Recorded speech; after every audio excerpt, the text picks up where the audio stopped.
صلى الله عليك يا رسول الله صلى الله عليك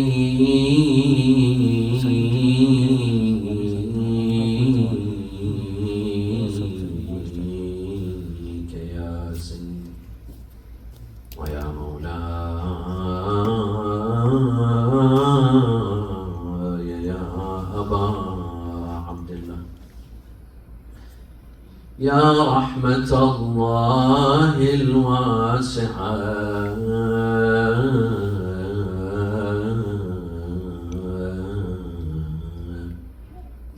ويا باب نجاة الأمة ويا عبرة كل مؤمن ومؤمنة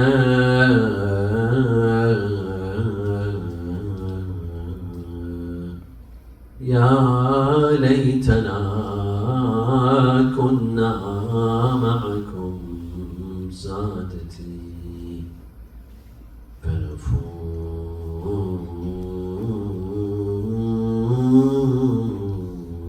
فوزا عظيما.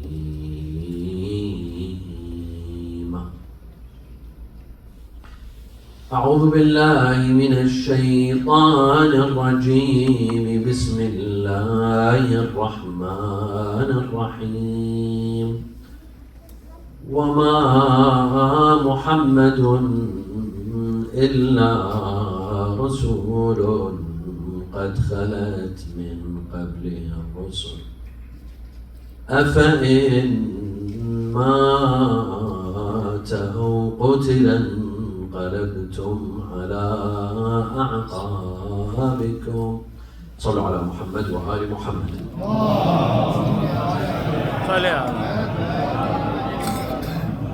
We offer the mu'mineen and mu'minat around the world, and first and foremost, Sahib al-Asr wal-Zaman,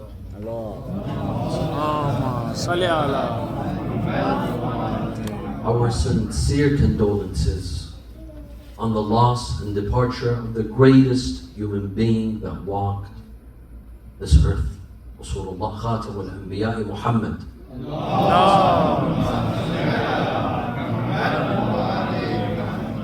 In the next 2 nights, as we try to do justice to a bit of what Rasulullah sallallahu alaihi wasallam did for his ummah and did for his community. Although Rasulullah sallallahu alaihi wasallam never expected gratitude or a thank you from this ummah, other than love for his family members. قُلْ لَا أَسْأَلُكُمْ عَلَيْهِ أَجْرًا إِلَّا الْمَوَدَّةَ فِي الْقُرْبَى.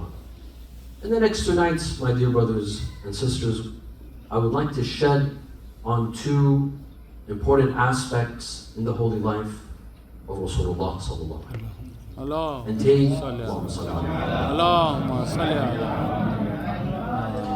and take a close look and study and examine 2 aspects. Tonight we will discuss the departure of Rasulullah sallallahu alaihi wasallam. How did he depart?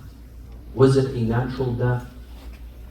Did Rasulullah age and he naturally departed his ummah? Or was there foul play? Rasulullah departed in ambiguous terms. Or maybe was not ambiguous, was very clear how he left. This is what we will discuss tonight. Tomorrow night, my dear brothers and sisters, we will discuss another aspect of Rasulullah's life, and that is Rasulullah's literacy. There's a lot of debate and controversy regarding Rasulullah's literacy. Was Rasulullah illiterate, like some claim, but Rasulullah did not know how to read and write?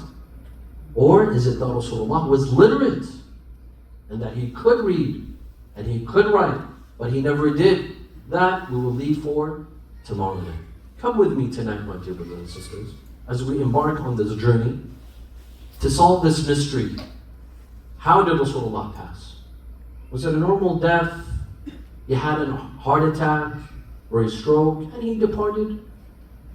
Or were their hands behind the departure of Rasulullah? Perhaps there were some that played a role in his departure.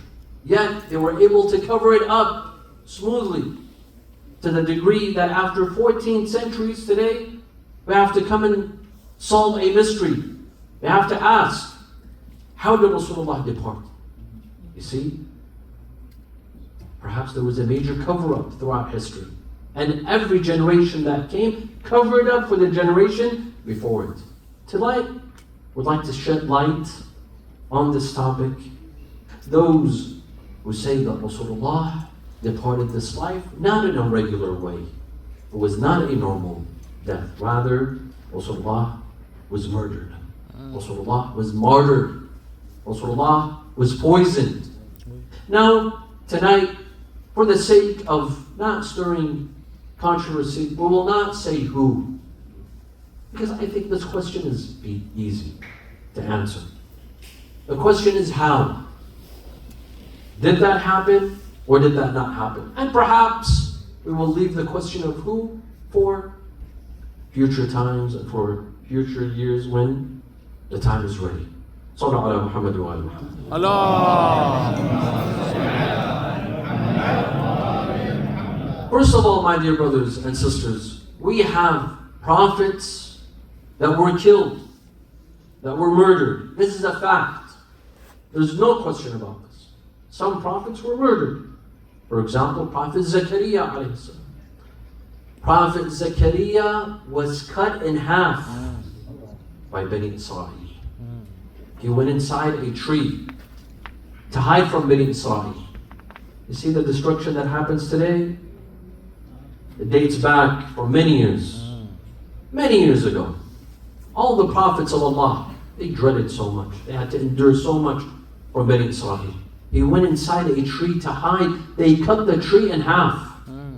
Jibreel came down to Zakaria. He said, Ya Zakaria, if you say ouch, if you say ah, we will take prophecy away from you. Zakaria died without saying ouch. You know why they killed him? Which is something worse than murder. They accused him of adultery. Zakaria was accused of adultery, and you know with who? With As-Sayyidah Maryam. He was accused of adultery. And then they murdered him. This was one. Two, his son, Yahya, alayhi salam. Prophet Yahya was beheaded. Very similar to our beloved Imam Hassan alayhi salam. In a very similar way, he was beheaded and his head was taken to the king of the time because of an evil lady, and you all know the story. The same way that the head of Imam Hussein alayhi salam was taken to Yazid, la'natullahi alayhi. Very similar. In fact, Bani Israel were infamous for killing prophets, murdering prophets. لقد سمع الله قول الذين قالوا إن الله فقير ونحن أغنياء. Allah hears those who say that Allah is poor and we are rich. ونحن أغنياء. سنكتب ما قالوا وقتلهم الأنبياء. We will record that which they said and them murdering prophets. Israel murdered prophets. فبما نقضهم ميثاقهم وكفرهم بآيات الله وقتلهم الأنبياء بغير حق.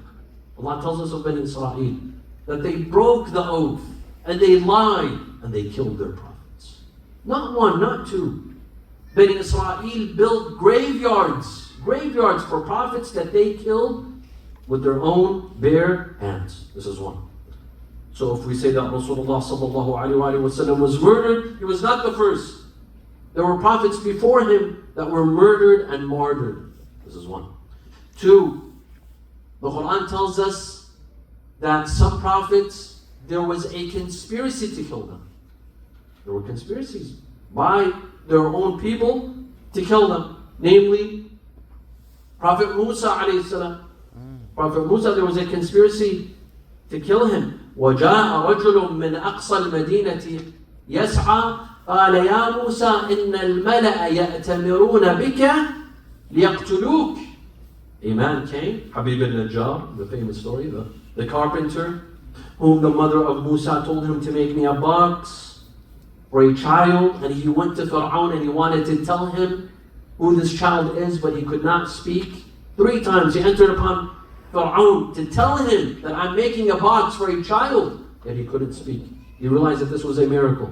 Habib al-Najjar then became a mu'min. He came to Musa after the famous story of Musa killing an Israelite by accident. He came and he told him there's a conspiracy to kill him. 2, Prophet Salih, Prophet Salih, there was a conspiracy to kill him. قالوا تقاسموا بالله لنبيتنه وأهله ثم نقولن لوليه ما شهدنا مهلك أهله وإنا لصادقون ومكروا مكرا ومكرنا مكرا وهم لا يشعرون. Allah says that there was a conspiracy to kill Salih in the middle of the night, him and his family members. But Allah made their plans fail. They failed miserably and they were not able to kill Prophet Salih alayhi salam. As for our Prophet, we believe, and this is a known fact, this is not just we followers of Ahl-e-Bait, but all Muslims believe that there were several attempts on the life of Rasulullah. Just like any great leader, the greatest leaders in history, the greatest commanders, there were attempts on their life. Rasulullah sallallahu alayhi wa sallam, similarly, there were multiple attempts on his life. For example, the night that he migrated from Mecca to Medina, that significant night where the top men of Quraysh, they met in a house called Dar al-Nadwa, a house that belonged to Qusay ibn Kilab, and they conspired to kill Rasulullah sallallahu alaihi wasallam in his house. So everyone said something that will kill him outside, will take him to a forest, will catch him off guard. Abu Jahl said, my suggestion is that we attack Muhammad in his house in the middle of the night. 12 of us, each one representing the 12 tribes of Quraysh. Why? So that we will all be guilty. Quraysh cannot punish all of us. Bani Hashim cannot punish all of us. If we all murder Muhammad, Bani Hashim cannot punish all of us. Instead, we will simply pay diya. We will give the blood money to Muhammad and everything will be solved. And in this incident, Shaytan was present. Iblis was present in the form of a human being, and he encouraged them to do so. He said, I agree. In fact, my dear brothers and sisters, Shaytan was present in every conspiracy. From the creation of Adam until today, believe me, until today, Shaytan is playing a role in conspiracies against women. Read the history of prophets. I have a lecture called The Biography of Shaytan. Listen to it, not now, after the lecture. Biography of Shaytan. You will see that Shaytan had a role in the life of Musa, Harun, Isa, Ibrahim, Khatam al-Anbiya Muhammad. Allahumma salli ala Muhammad. He was present on the day of Saqifa, and he was present in Karbala until today. He's wreaking havoc until today. Shaytan was there. So they attempted to kill Rasulullah, but وَيَمْكُرُونَ وَيَمْكُرُ اللَّهِ وَإِذْ يَمْكُرُ بِكَ الَّذِينَ كَفَرُوا لِيُثْبِتُوكَ أَوْ يَقْتُلُوكَ أَوْ يُخْرِجُوكَ وَيَمْكُرُونَ وَيَمْكُرُ اللَّهُ وَاللَّهُ خَيْرٌ مَاكِرِينَ. Allah tells them that they are planning to drive you out or to kill you. In the famous night that Rasulullah asked Amir al-Mu'mineen alayhi salam to sleep in his bed so that he leaves. Amir al-Mu'mineen asked, why ya Rasulullah? He said, because I will leave. Amir al-Mu'mineen said, will you be safe? He didn't say, I will be safe. Will I be safe? Ya Rasulullah, afi salabatin mink? Will you be safe? He said, yes, I will be safe. He said, I will gladly sleep in your bed, Ya Rasulullah. And Amir al-Mu'mineen slept that night in the bed of Rasulullah. Allah spoke to Jibreel and Mikael, these two angels. He said, لَقَدْ آخَيْتُ بَيْنَكُمَا. I have made you brothers. But I've chosen life for one and death for the other. Who chooses life and who chooses death? They both chose life. None chose death. He said, shame on you. Look at Muhammad and Ali. I made them brothers. And I chose for one life and the other death. Ali chose death and he chose life for his brother Muhammad. go down to him and to his bed and protect him. They came down, Jibreel on one side, Mikael on another side, and they both said to him, Bakhin, bakhin laka ya Ali. Congratulations, Ya Ali. Inna Allah yubahi bika malaikat as-sama. Ya Ali, Allah boasts about you to the angels of the sky.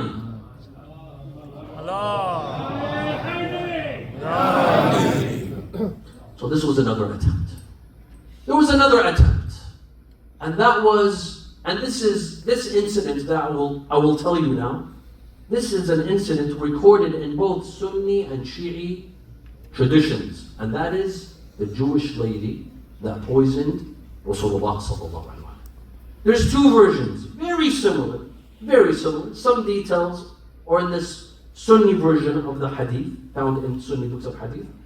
And there's a Shi'i version found in the Shi'i hadith, mentioned in Tafsir al-Mansur al-Imam Hassan al-Askari.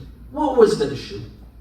After the battle of Khaybar, a Jewish lady came to Rasulullah sallallahu alaihi wasallam, and she told him, Ya Rasulullah, I have a gift for you. What is that? She said, I have meat. I've learned that you like meat and you like barbecue. So I barbecued for you some meat and I would like you to eat it. This is mentioned in both versions with a little bit of differences in the two versions. I will tell you the Shia version. So she brought the meat in front of Rasulullah and she left. One of the Sahaba, he immediately, as soon as he saw the meat, he began eating. His name is Al-Bara. He started eating. Amir al-Mu'mineen alayhi salam told me, Abba, Rasulullah is still here? Let Rasulullah eat first. He said, do you think Rasulullah is greedy? He wants to eat first? Rasulullah doesn't care. He said, this is disrespect. Rasulullah is sitting. Let him eat first. He said, no, I think you believe that Rasulullah is greedy and stingy, but I don't think that Rasulullah is greedy and stingy. I will eat first. He told him, I don't think Rasulullah is stingy. If Rasulullah eats first, then this food becomes healthy. It would be healthy for you to eat. If Rasulullah gives you permission to eat, if you ask for permission and Rasulullah tells you to eat, that is a safe passage for you. But you jumped the gun and you ate. As soon as he ate, the hadith says that he fell and he died. He fell and he died. Allah allowed the meat to speak to Rasulullah in this hadith that, Ya Rasulullah, do not eat me, I have been poisoned. I have been poisoned. So Rasulullah called the Jewish lady. He said, what is this? What is this? And the Sahabi was dead. Al-Bara was dead. He said, Ya Rasulullah, in the battle of Khaybar, you killed my father, my brother, my uncle. You killed all of my family members. And I decided to seek my vengeance from you. I would like to have my revenge. And I thought to myself that if he's a normal human being, he will fall and die and we'll get rid of him. But if you are truly a prophet, Allah will tell you and He will save you. And in that case, we will all believe in you. He said, if that is the case, then we will all eat. Rasulullah asked his Sahaba, 10 of his Sahaba, Salman, Miqdad, Ammar, Ali ibn Abi Talib, he called them and he started saying, Bismillah ar-Rahman ar-Rahim, Bismillah al-Shafi, Bismillah al-Mu'afi, Bismillah al-Kafi, Bismillah alladhi la yadurru ma'a ismihi sammun wala da. And then he began to eat. And his Sahaba began to eat until they were full. And they drank water. And nothing happened to them. Nothing happened to them. The Jewish lady, she saw. And they took her to jail. The next day, she came. Rasulullah said, see, I'm still alive. My Sahaba were still alive. She said, yes. And in that case, Ashhadu an la ilaha illallah wa annaka Rasulullah.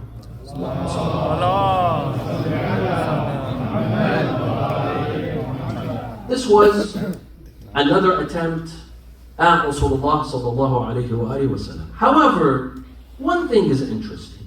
In the Sunni version of the hadith, in Sahih Abi Dawood, when the story is mentioned, with all the details, with all the juicy details of the Jewish lady giving the meat to Rasulullah, and Rasulullah ate. He ate. At the end of the hadith, he says, وَقَالَ فِي وَجَعِهِ الَّذِي مَاتَ فِيهِ مَا زِلْتُ أَجِدْ مِنَ الْأَكْلَ الَّتِي أَكَلْتُ بِخَيْبَرٍ.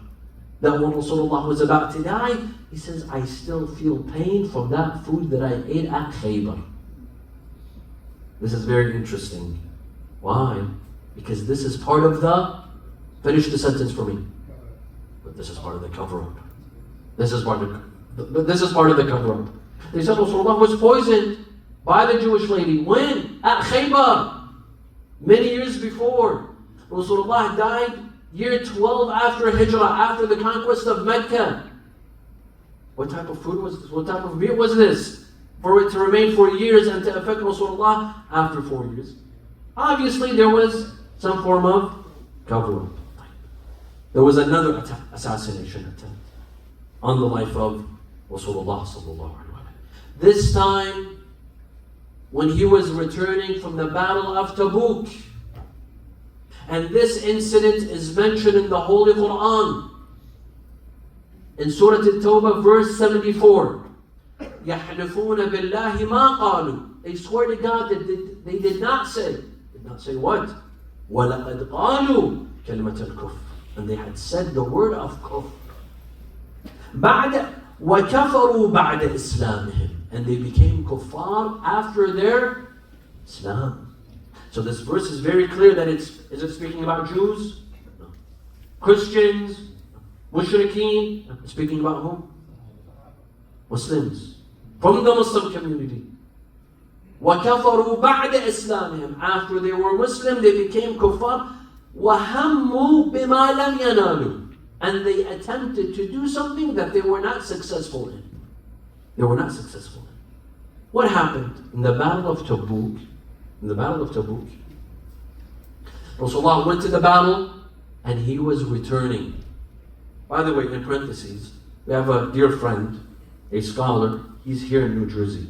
He's an Egyptian scholar who studied Al-Azhar, and he became a follower of Ahl-e-Bait. He said, I told my friends at Al-Azhar, read this verse. يَحْلِفُونَ بِاللَّهِ مَا قَالُوا وَلَقَدْ قَالُوا كَلِمَةَ الْكُفْرِ وَكَفَرُوا بَعْدَ إِسْلَامِهِمْ. This verse, he said, I told them that there was an attempt at the life of Rasulullah by the Sahaba. They said, no way. No way. I said, read the Quran. وَكَفَرُوا بَعْدَ إِسْلَامِهِمْ. They said, yes. The verse is clear. He says that all of the Sahaba are suspects. All of the Sahaba, because the verse is speaking about the Sahaba.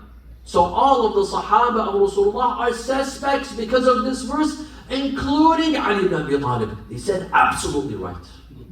When Ali ibn Abi Talib is a suspect, they agree. If Ali ibn Abi Talib is included, they agree. He said, hard luck, Ali ibn Abi Talib was in Medina. Ali ibn Abi Talib, the only battle that he did not participate in was Taboot. That's the only battle he did not participate in. Ali ibn Abi Talib was in Medina. Here, what are they going to say?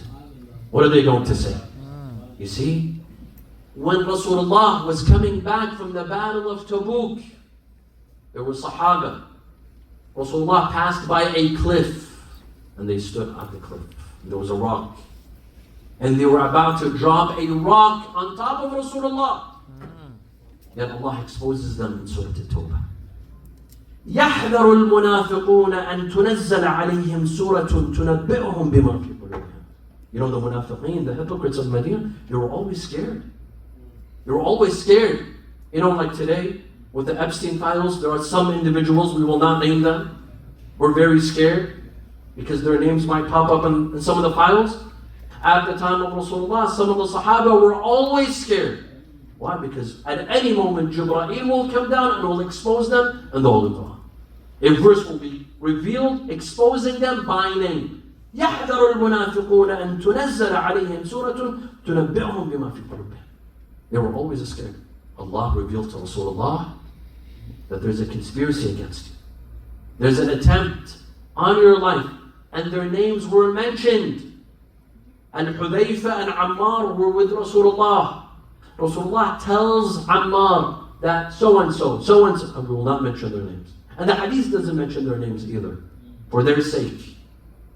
12 of the Sahaba, their names were mentioned. They conspired against Rasulullah when returning from the battle of Taboot. They attempted on his life. Ammar and Hudayfa, they told, Ya Rasulullah, let us execute them. What are we waiting for? This is the biggest treason. When you attempt to kill the head of state, this is the biggest treasonous act that you may perform. He said, La. People will say that Muhammad kills his Sahaba, and I do not want to kill my Sahaba. Rahmatun lil alam. وَمَا أَرْسَلْنَاكَ إِلَّا رَحْمَةً لِلْعَالَمِينَ. Rasulullah is a mercy to mankind. And then there was a final attempt on the life of Rasulullah. Sallallahu ala Muhammad wa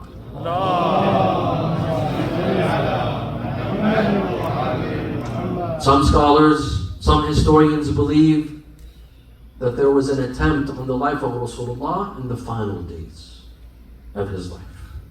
This time, it was not by a Jewish lady. This time, it was not by the Sahaba. It was from within the house, inside the house. And we'll stop there. We'll not say any more. But this time, it was from inside the house. Or as they call it in modern terminology, it was an inside job. It was an inside job. And there was a detailed plan, a precise plan. It wasn't something spontaneous that happened at the spur of the moment. No. It was a laid down plan, executed properly, with precise decision, with excellent timing, with excellent cover-up. Why? To prepare for the events after the death of Rasulullah. This only prepared. This was the beginning. This was only the beginning. Now, what proof do we have? Or what proof can support this theory? First of all, the Holy Quran. The Holy Quran. You might say, where? The verse that I began with, Bismillah ar-Rahman ar-Rahim. وَمَا مُحَمَّدٌ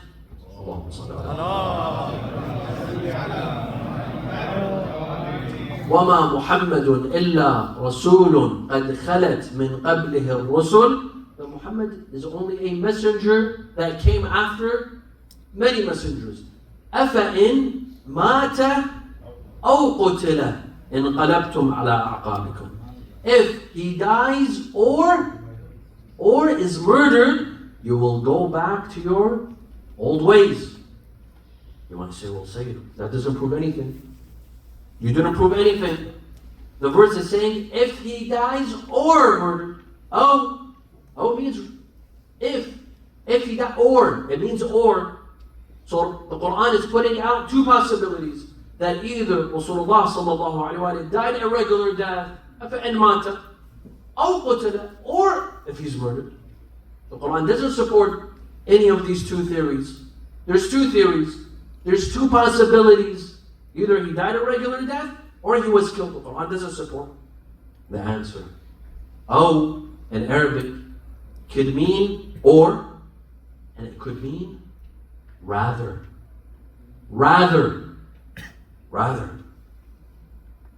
Ali is good for the job. Rather, Abbas is better for the job. You see? Rather, when do you use rather? Even in the English language. When you put out a possibility, but then you want to move that possibility and go on to a better possibility. You use the word rather. And I will mention several cases in the Holy Quran when the word aw is used not as or. It's used as rather. Bismillah ar-Rahman ar-Rahim. وَإِنَّ يُونُسَ لَمِنَ الْمُرْسَلِينَ. Yunus is among the messengers. And then, after a couple of verses, وَأَرْسَلْنَاهُ إِلَى مَئَةِ أَلْفٍ أَوْ يَزِيدُونَ. We sent him to 100,000 or more. Rather more. Allah doesn't know how many people He sent Yunus to. Does that make sense? That we sent Yunus either to 100,000 or more. Or will be used by someone who doesn't know, not by someone who knows. Allah is saying, we sent Yunus to 100,000, rather more. There were more than 100. This is one example. ثم قست قلوبكم من بعد ذلك فهي كالحجارة أو أشد قسوة. And then Allah speaking to Bani Israel, that your hearts were hardened until it became like rocks, rather harder than rocks. Like stone, rather harder than stone. فإذا قضيتم مناسككم. Another verse. فإذا قضيتم مناسككم فاذكروا الله كذكر آبائكم أو أشد ذكرا. When you finish your manasik and hajj, remember Allah like the remembrance of your fathers, rather more than the remembrance of your fathers. Another verse. فلما كتب عليهم القتال إذا فريق منهم يخشون الناس كخشية الله أو أشد خشية. Those who fear the people like the way they fear Allah, rather more than they fear Allah. أو أشد. Oh, here is used as rather, and so on and so forth. So we have lots of cases in the Holy Quran when the word أو أفإن مات أو قتل doesn't mean if he died or is killed. If he died, rather was murdered. أو could mean rather. This is one. Two, in Bihar al-Anwar. In Bihar al-Anwar. Of course, those who don't accept Bihar al-Anwar, they're going to reject this hadith. So this is for me and you. Those who accept Bihar al-Anwar. That when Imam Hassan, alayhi salam, and tonight we'll remember his musibah. Tonight we'll remember his musibah, inshallah. And we commemorate his martyrdom as well as the martyrdom of Rasulullah. And there are similarities that we will talk about later. When Imam al-Hassan was poisoned, he said in his last words, Wallah, innahu la'ahdun ahadahu ilayna Rasulullah. Wallah, that this is something that was told to us by Rasulullah. أن هذا الأمر يملكه 12 إماما من ولد علي. That this reign will be controlled by 12 men from the children of Ali ibn Abi Talib and Fatima. ما منا إلا مسموم أو مقتول. Each one of us will either be killed or poisoned.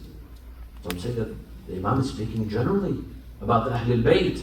That all of the Ahl-e-Bait will either be killed or will either be poisoned. Third, you see, my dear friends, when a crime takes place, a detective has to come and look at the greater picture. The detective doesn't just come and, look at the person's food, what he had last night. He has to look at the overall picture. Who has an interest to discover if a murder took place or not, and who is the murderer? You have to first ask the question, who benefited from this person's death? And how was he killed? You see, there was a very detailed plan. Rasulullah, before his death, a week, 2 weeks, he ordered his top Sahaba to join the army of Usama bin Zayd. And he repeatedly said, جهزوا جيش أسامة. لعن الله من تخلف عن جيش أسامة. May Allah curse the ones who do not join the army of Usama bin Zayd. Did they join the army? They didn't join the army. Why? Why didn't they join the army? Because they knew there was something going on. They knew that Rasulullah sallallahu alaihi wasallam was ready to depart. And how did they know this? What Israel had posted on Instagram? That I'm going to take Rasulullah's life? Or he sent them an email? How did they know? This is one. Two, Rasulullah sallallahu alaihi wasallam departed on a Monday. Rasulullah departed on 28th of Safar on Monday. That morning, the morning of Monday, for Salat al-Fajr, one of the Sahaba went to lead Salah. You all know who it is, I won't say any names. One of the Sahaba went to lead Salah. Why did he go lead Salah?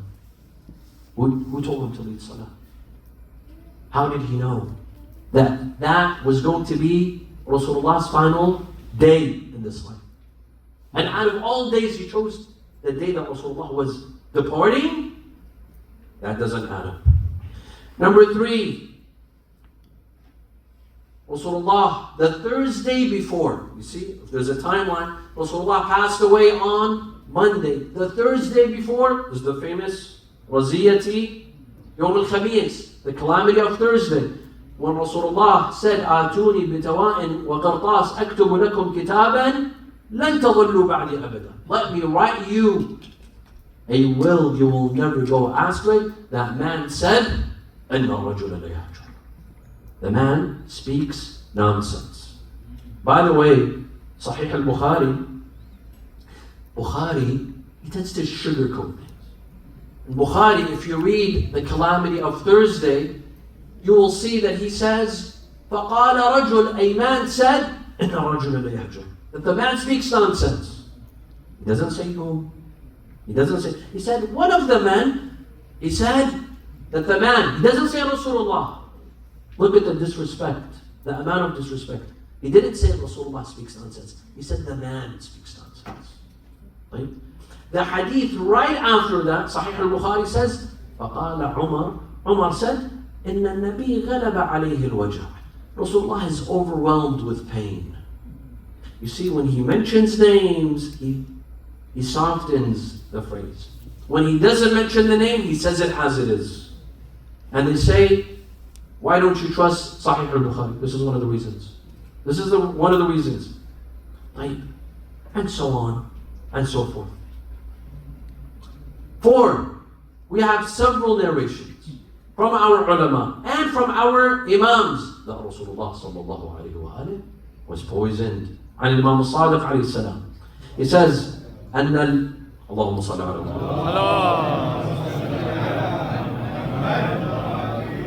Imam Sadiq narrates on the authority of Imam Hassan that Imam Hassan was on his deathbed, that he said, قال لأهل أنا أموت بالسم, that I am dying from poison, كما مات رسول الله, the way that Rasulullah was killed. So this is a testimony from Imam al-Hassan that Rasulullah was poisoned the same way that Rasulullah was also poisoned. And الشعبي is a Sunni scholar, he's not a Shia scholar. قال لقد سم رسول الله. Rasulullah was poisoned, وسم أبو بكر. Then Abu Bakr was also poisoned, according to Shabi. Well, that requires a lecture of its own. Syec Tusi, one of our greatest scholars, he says, قُبِضَ مَسْمُومًا يَوْمَ الْإِثْنَيْنِ. Rasulullah departed this life poisoned on Monday. وقال الشيخ المفيد, he says, قُبِضَ بِالْمَدِينَةِ مَسْمُومًا. That Rasulullah left this life in Medina poisoned. In Tafsir al-Ayashi, there's several narrations, but I want to conclude with this hadith. Now, this story is not mentioned in our books. This is mentioned in Sahih al-Bukhari, volume 5, page 143. I saw it with my own eyes. I went to the source and I saw it with my own eyes. The following. This is in Bukhari. This is not in Sahih Muslim. This is not in Al-Kafi or Bihar or any of our books. This is in Al-Bukhari. قالت Aisha said, لَدَدْنَاهُ فِي مَرَضِهِ, that we gave Rasulullah medicine. We put it in his mouth. فَجَعَلَ يُشِيرُ إِلَيْنَا لَا تَلُدُّونِي. So Rasulullah kept on saying, don't do this. Don't put anything in my mouth. This is in Bukhari. فَقُلْنَا كَرَاهِيَةَ الْمَرِيضِ لِلدَّوَاءِ. So we said this is normal. Every patient, everyone who's sick doesn't want to take medicine. The old, the young, whenever there's someone sick, we give them medicine. They say, no, we don't want to take medicine. So we said this is normal. And then Rasulullah slept. فَلَمَّا أَفَاقَ قَالَ أَلَمْ أَنْهَكُمْ أَن تَلُدُونِي. When Rasulullah woke up, again, he said, did I not tell you not to give me medicine? Did I not tell you not to give me this? This is in Sahih al-Bukhari. Put all of this together and see where do you arrive? At what conclusion do you arrive? Imam Hassan, Salamullahi alayhi,